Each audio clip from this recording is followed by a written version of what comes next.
he has documents to defend an assertion that he was wounded in combat in June of 1951. He says he has shrapnel in his left thigh from a mortar attack. The Army's review board denied his request for a Purple Heart in April, saying there is insufficient documentation. A platoon medic may have failed to file paperwork on it.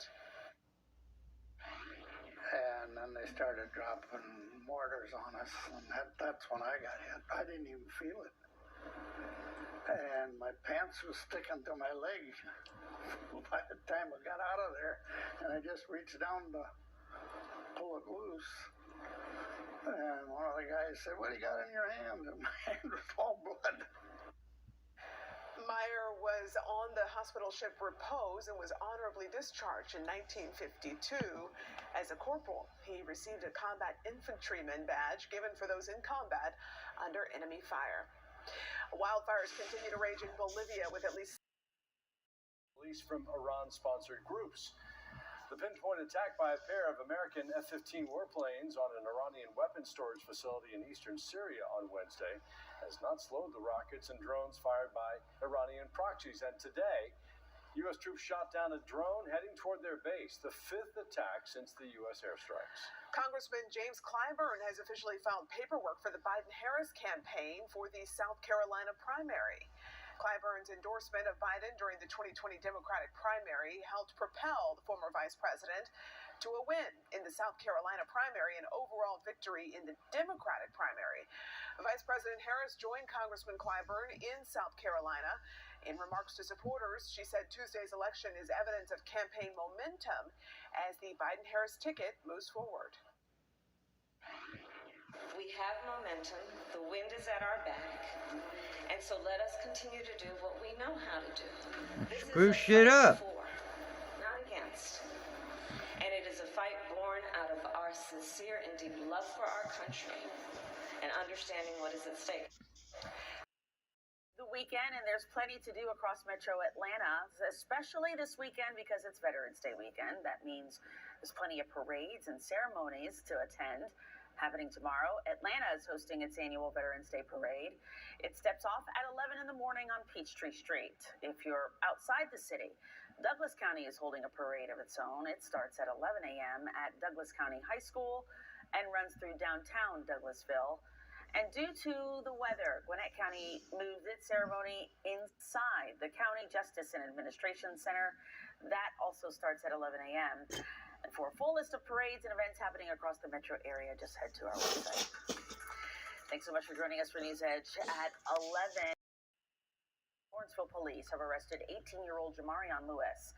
He faces assault and gun charges. Investigators say Lewis shot the victim early Tuesday morning near the school's tennis courts, then drove off. The school was put on a soft lockdown for more than 3 hours. Police say the 35-year-old victim is still in the hospital tonight.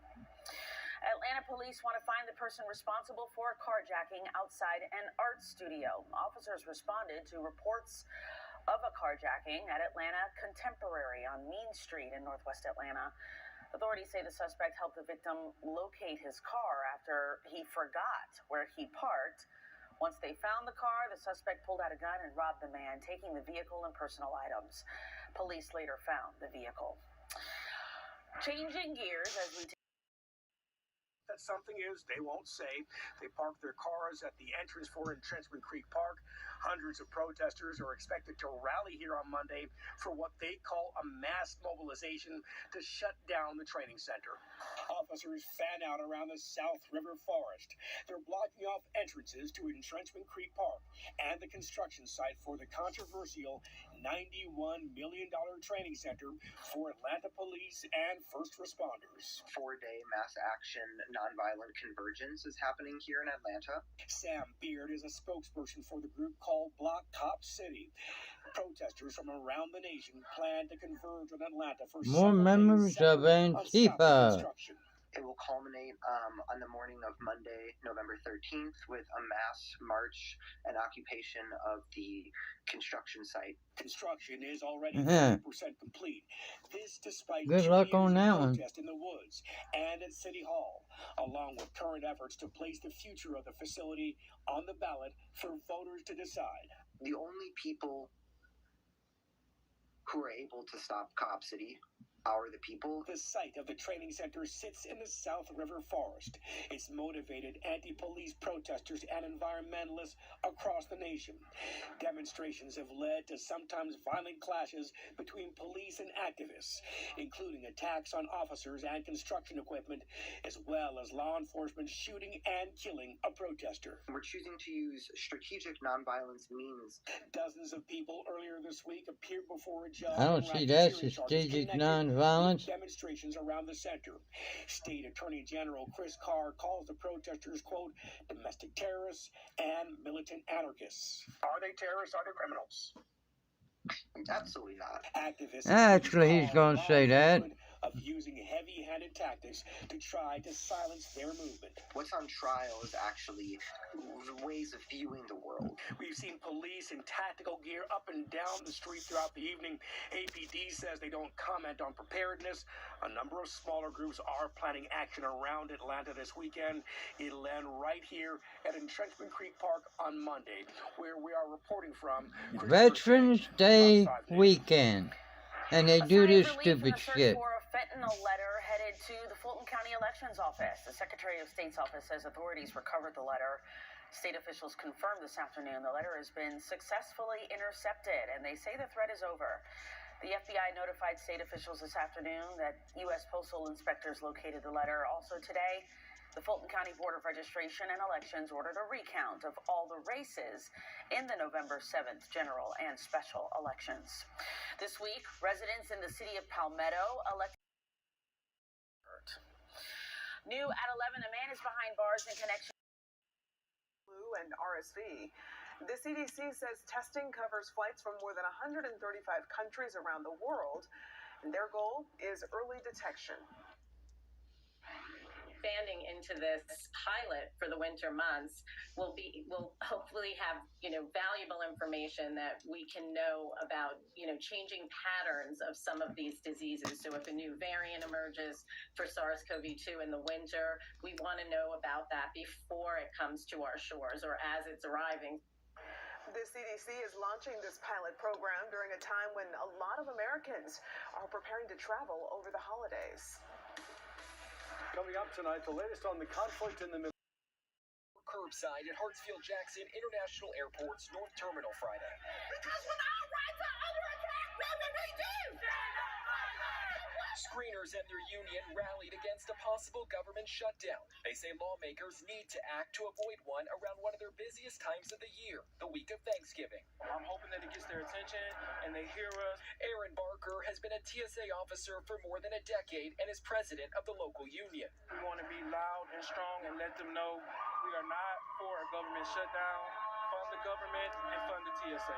If lawmakers in Washington can't approve a spending package, the government will shut down next weekend. Air traffic controllers and TSA officers are essential and must show up even without pay. Everybody deserves to be paid for the job that they show up to do. Congresswoman Nikema Williams' district includes the airport. She was at Friday's rally to show support. We have an obligation to make sure that we're standing up for the workers who keep us safe, who keep the economic engine of the Southeast going every day. During 2018's partial government shutdown, security lines grew as employees called out. Aviation experts say that could happen again. We definitely could see an increase in absenteeism, and that would lead to longer lines getting through the TSA security checkpoints. If air traffic controllers don't show up, that causes rippling delays through the system as well. The TSA officers not only want a government shutdown avoided, but they want the Why they gotta have that fist? which among other things would guarantee pay during Why a the shutdown. fist? We need Congress to actually do their jobs if they expect federal workers to do their jobs. Organizers say this is the first of several rallies planned around the country in the next week. At Hartsfield-Jackson International Airport, Tyler Fingert, Fox 5 News. This holiday. Inflation, even losing your freedom of speech and being censored on the internet. It's all being driven by ESG ideology. Who's in control? What can you do about it? Find out in the show. Especially in areas that cannot be reached by land. But progress is slow. Experts say harsh, dry conditions this year, combined with winds and high temperatures, have prolonged the burning. Coming up, good news for Honda auto workers. Senators Murphy and Bennett and Republicans Lankford and Tillis and others who are involved in these talks do have a limited window of opportunity to get this done. But there is the reality, the fact that border security and immigration reform are touchy, highly partisan topics here on Capitol Hill. And we see that from the fact that Congress has not been able to pass any immigration reform since 1996. Now, with this new effort of trying to tie it to Ukraine aid, it could go one of two ways. It could provide for more urgency on the issue to get it done quicker, or it could have the opposite effect and actually drag out the time it takes to garner the support needed for Ukraine. And then there's the bigger question of how the Republican-led House under its new leadership would handle such a deal. Reporting from Capitol Hill, Helena Weisskopf, NTD News. And handling Israel-Hamas war. 50% say they approve of how Biden has navigated the conflict, while 46% disapprove. This is down from 57% approval just a month earlier. Biden has maintained a hard line about Israel's right to defend itself after Hamas terrorists killed 1,400 Israelis last month. But he's also consistently pressured for aid and humanitarian pauses for civilians in Gaza.